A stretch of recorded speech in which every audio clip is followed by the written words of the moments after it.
Alright, this is the introduction for the thin lens lab, and this lab is pretty straightforward. What we're going to do is we're going to open up the simulation at this link right here, and we're going to observe an object as it goes through a convex lens.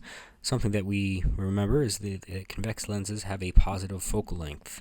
So let's go ahead and pop open the simulation right here. If you're not too happy with the focal length of the lens or the height of the candle, then you can just kind of click on these guys until you get something that is, agreeable to you. Note that everyone will have a different value for these guys, since the lab's kind of randomized in that regard.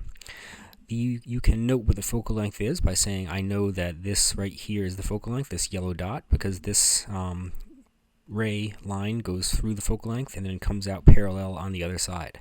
Similarly, if we have this line right here that's coming parallel to the plane, and then it goes through the focal length just right there. You can go ahead and click start and just make some observations as the object, the candle right here, is outside of the focal length and then inside of the focal length. And then what I'm going to ask you to do is I'm going to ask you to pause it and record a couple of distance to the objects and distance to the image. Note the scale right down here is how you're going to make your measurements.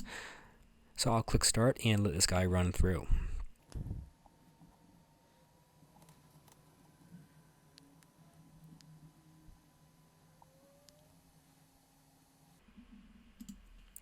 Alright, that was exciting. Good thing I did that at 20x or something like that. So all I'm going to have you do is I'm going to have you do that again, and then just use the pause button to record the height of the object and the distance to the object, as well as to the image when you can actually see the image.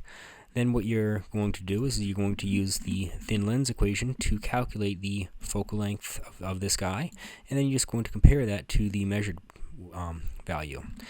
After that, all I'm going to have you do is I'm just going to have you use the thin lens equation 3 times just to calculate some various things and get some extra practice with it.